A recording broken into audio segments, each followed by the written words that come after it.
I used to be an inbox collector. I cannot believe I am making this video, but I've just got to share, because from wrecked dolls to my relationship with my dolls and my doll collecting being completely transformed, here are the 8 reasons why you need to get those dolls out of the boxes. So firstly, a disclaimer, I'm an unboxing doll collector now, but I do know the joys of keeping dolls in boxes because I did that for 20 years. So if I'd have made this video 20 years ago, I would have made the opposite video, 8 reasons to keep your dolls in boxes. So this is just my opinion. Don't come for me. Don't get offended. Please don't think I'm telling you what to do. I'm just sharing my experience. You do you. It's your collection. So for all the inbox collectors, you do you, and that's wonderful. But for me, swapping from one camp to the other, there are some things that I've really noticed that I wanted to talk about, and let's unbox a doll while I'm talking about these things. The first reason I think you need to get those dolls out of boxes is relationship. Your relationships with the dolls. Now imagine you'd met the love of your life, but the only way you could interact with them was talking from either side of a window. And for me, that's what a doll in box feels like. It feels like a doll on the other side of a window that I'm trying to have a relationship with. They're removed, of course they are, they're in box. If you think about it as a relationship in real life with another person, it would soon feel like you were just standing looking at each other. The relationship, can it grow? Could it grow with a pane of glass between you? Unless you're just in it for looking, then I don't think it can. So I think the first real reason to unbox a doll is so that you can develop your relationship with it. So that brings us to point 2. If I'm talking about relationships and developing relationships, what does that even mean? Well, the things that you do together. If you are in a human relationship, you might go on dates, you might go on adventures together. If you've got a doll out of the box, you too can take the doll places with you. It can become a travel companion or an adventure companion. I know that I have little bags that will hold dolls that I have taken places for lots of reasons. Sometimes it's just for company. You invite somebody on a trip with you for company. Sometimes it's for comfort and encouragement, just like you would do things together with a friend to kind of egg each other on and to give each other a bit of bravery. All those same reasons I've used when I've got a doll out of a box, to do things together. And once you are doing things together, then you've got the idea of needing different accessories or different clothes or different shoes for different things, or you're meeting up face to face in houses, you might need different furniture. Life isn't static anymore. You're doing different things, so you can redress your doll depending on what imaginary situation you've got for them and what real situation you've got for them. You might be taking them out on a wet walk. You might want to wrap their hair up. You might be setting them into a doll's house once they're out of box. So you need sort of bedroom furniture for them. But the thing is, you can do things with your doll. You can build new settings for them beyond the box. You can bring in dolls' houses, restyles, changes of clothes, find bags for them to take them out on adventures. You start to do things together, which is where relationship builds with our dolls and in real life. And then the third point, this is a big one for me, a big reason for getting dolls out of box, is the sensory experience. I've just unhooked this first boot, and the feel of this faux leather, it just makes it real. It makes it tangible. The doll becomes tangible, like the smoothness of her skin and the fact that you can feel her rooted eyelashes. I can feel the difference in texture between the top of this dress and then this amazing plastic sort of firework electricity dress over the top. You can feel the hair as well. All of that comes into play, like doll hair play. It's very sensory. If you watch doll collectors with dolls out of boxes, you'll often see them stroking the hair. That sensory element is completely removed from you when your doll is left in box. When I was an in-box collector, I had no idea how impacting that was on my relationship to my dolls, not being able to access the textures, the feel, the smell, the weight of a doll, how it feels in my hand, the holdability of a doll, I call it, like how substantial or not substantial a doll feels. It adds so much to a doll, way more than I could ever have imagined. And it literally transforms the doll and what it can bring to you off the scale the second you get it out of the box, for all of those sensory reasons. And I think, like, especially if you're, say, using a doll for comfort dolls, that holdability and the weight of the doll and the substantialness of the doll in your hand, that has a massive impact, I think, on grounding you, on just making you feel calm and relaxed, being able to stroke that doll's hair. It's brought my blood pressure down. I know when I feel frazzled, I come into the doll room and I hold my dolls, I touch my dolls, I stroke the doll's hair. All of that has such a leveling, grounding effect, which you won't get just from holding a cold box. And that's the key word, cold or warm. I think getting the sensory interaction with a doll, it warms the doll up, which almost feels like bringing it to life and bringing you to life in relationship with the doll. It turns it from cold and static to warm and energetic, where all things are possible.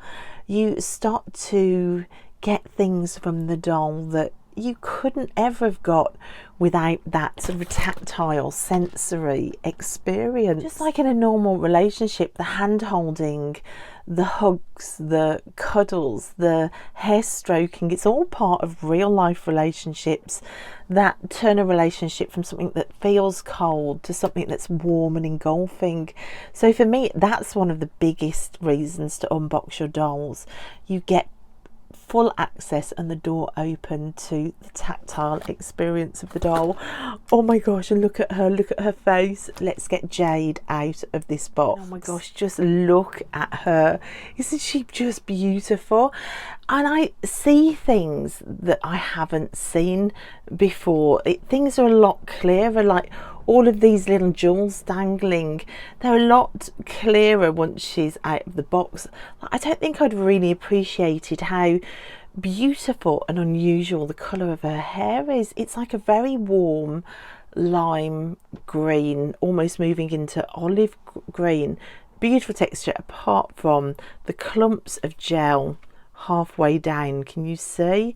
So the hair does need washing, but when it's washed, that sensory experience, and like you get to see details like on the back of the dolls, like you would never see these hair clips round the back here that say bad, rainbow and bad. I love it. I love it.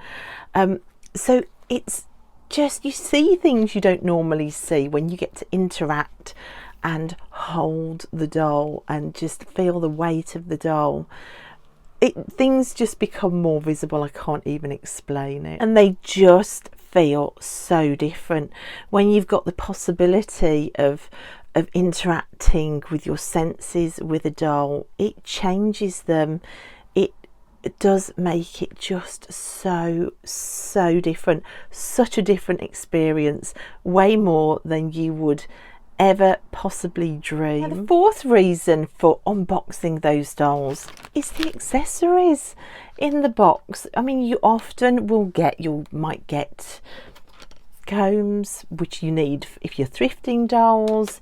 You might get accessories like this. Here we've got like a fashion book we've got like a pretend pen, we've got a complete change of clothes as well. So if you are thrifting dolls, all these extra outfits are just perfect and vital as a way to affordably be able to dress possibly some naked dolls that you're finding thrifting. You wouldn't have access to this if you didn't unbox your doll. You would have to go and buy extra dolls clothing. If you're into miniature worlds and dolls houses, which a lot of us are who've got dolls, you've got a ready stream of house accessories that you wouldn't be able to get to if you didn't unbox the doll and get access to the accessories. So in Jade's case, not only is the box quite good as an accessory, it actually looks like a locker.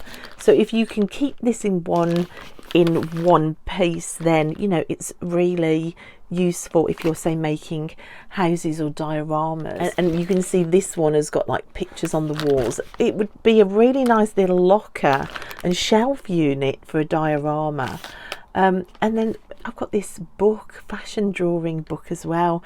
I have an art studio in my doll's house downstairs that this is going to be perfect for, and I can use it now because it's unboxed.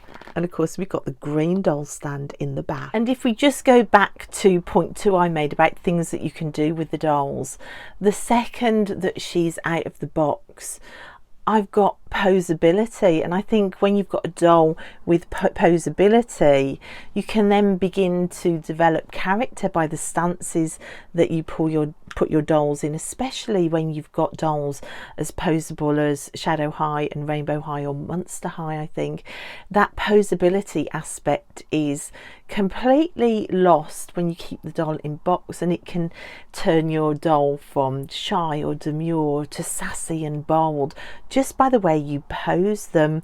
And then the posing, it leads to like creative projects. You can do like photography with the doll in different poses. You can make clothes for the dolls. It brings in an element of creativity, not only through the doll's character developing and the storytelling of, say, redressing or posing a doll, but like photography, art, creating things for the doll to wear.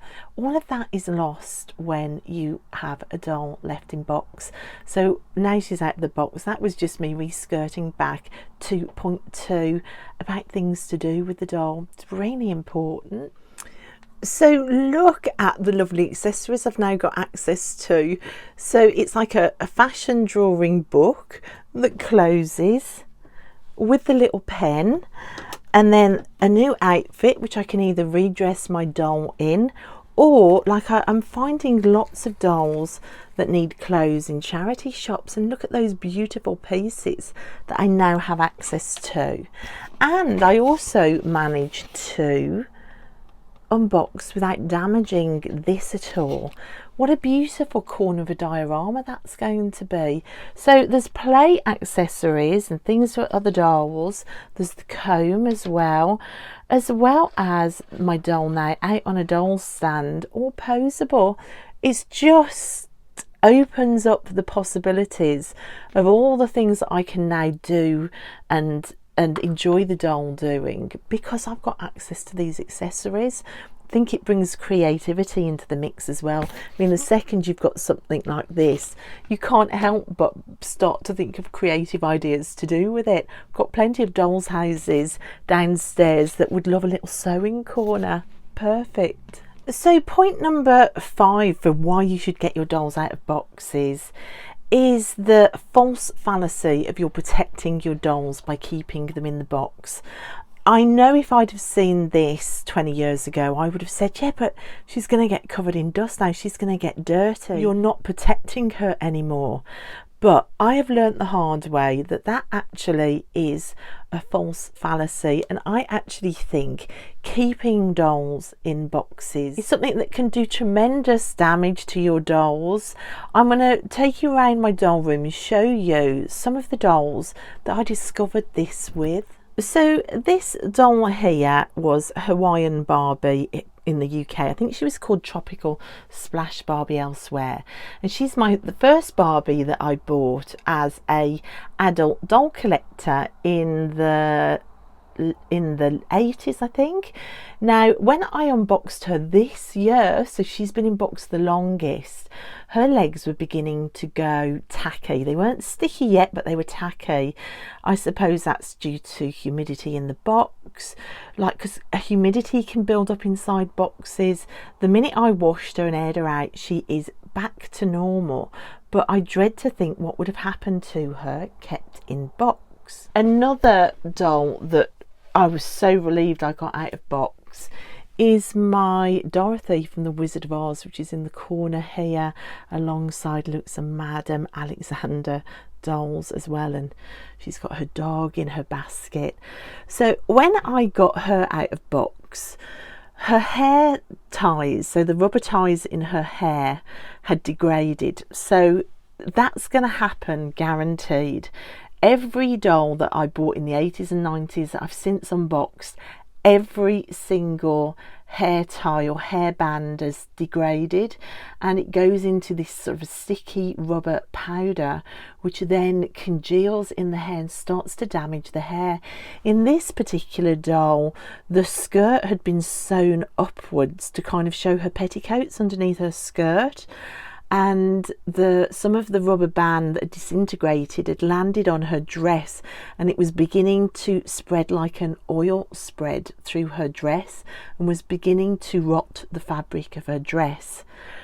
If I hadn't have unboxed her and dealt with that situation, or even seen that situation, another 10 years down the line, this doll could have been pretty ruined. It was only getting her out of the box that protected her. So she's another one that I was so grateful I got out of the box. At the back here you see a 1990s Rapunzel Barbie, which I bought new in box from the store.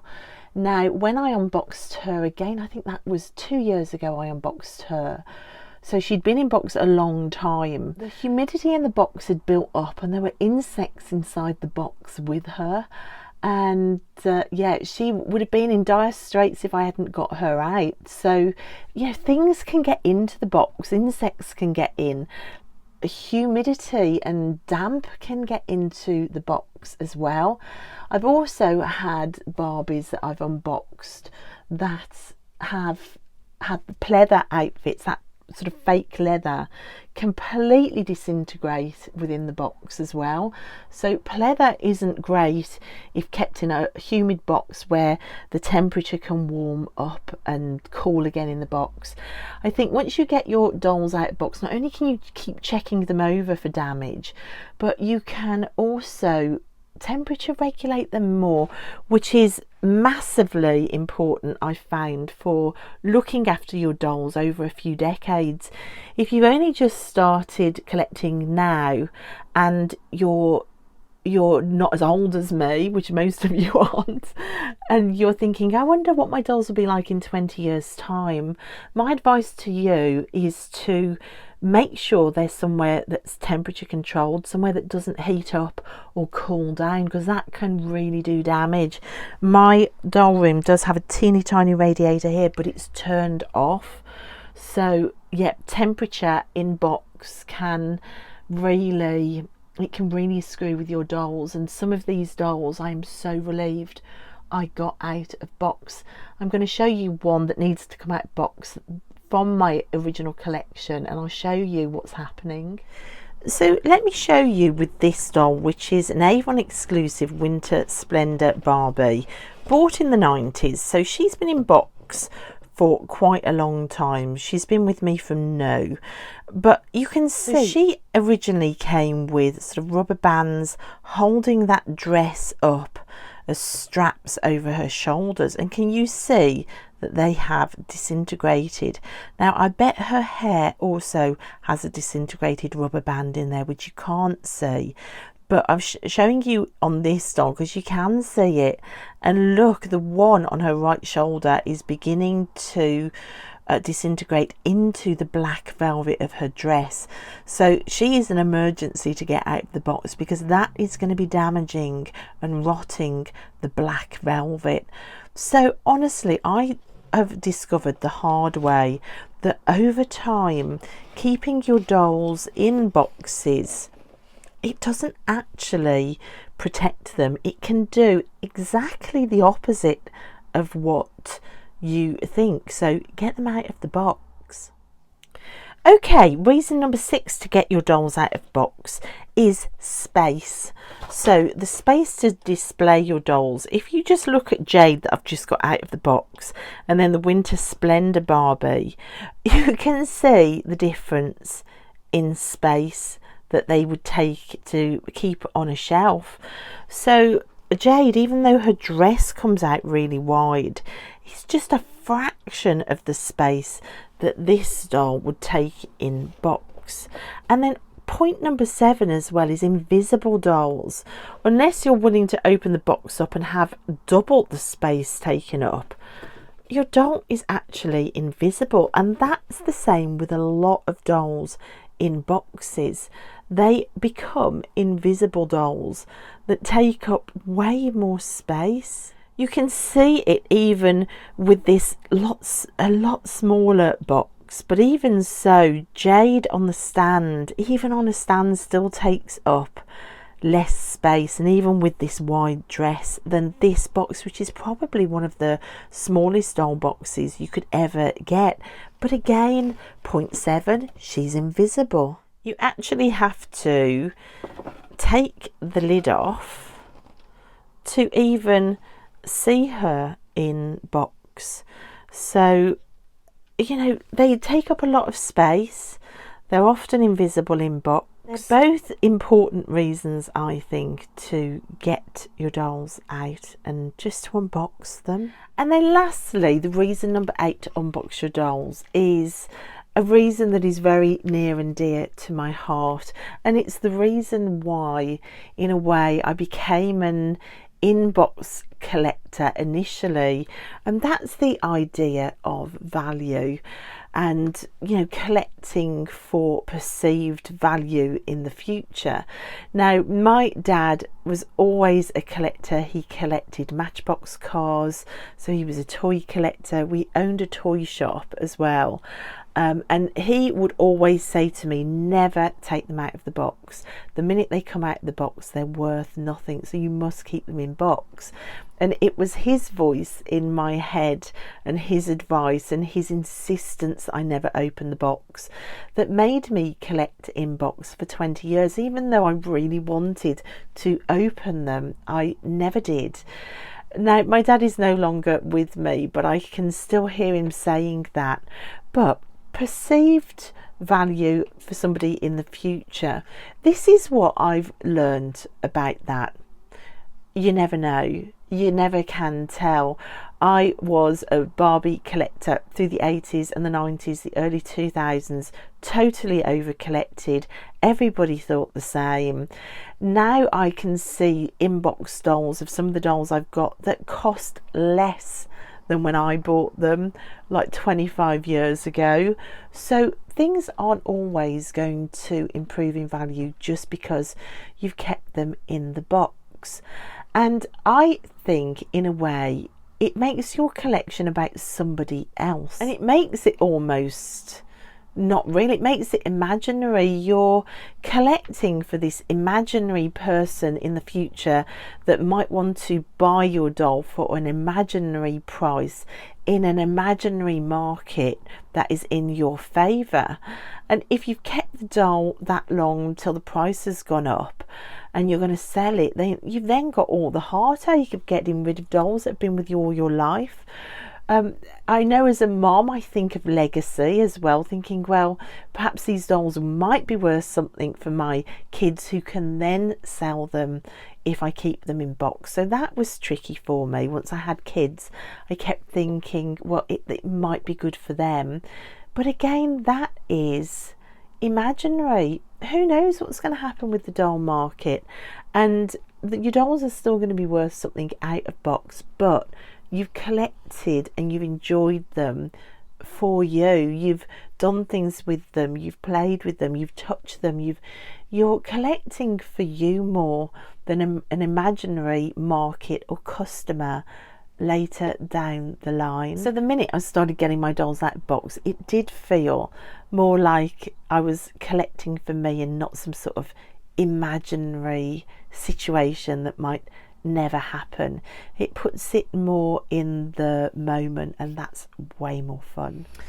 So I wonder if you're convinced or not, or whether you are like, nope, I am an inbox collector, that's what I love. If you're not convinced yet, then there's a video showing some of the damage on that Dorothy Barbie. Go and watch an actual doll that's been in a box, left for 20 years being unboxed. I'll link it here, and then make up your mind perhaps. Oh, and now of course she gets to play on the shelf with all of these dolls. Oh, an added bonus one, you can arrange your doll shelves once they're out of the box. Now this shelf has been way more fun for me than those shelves up there, just saying.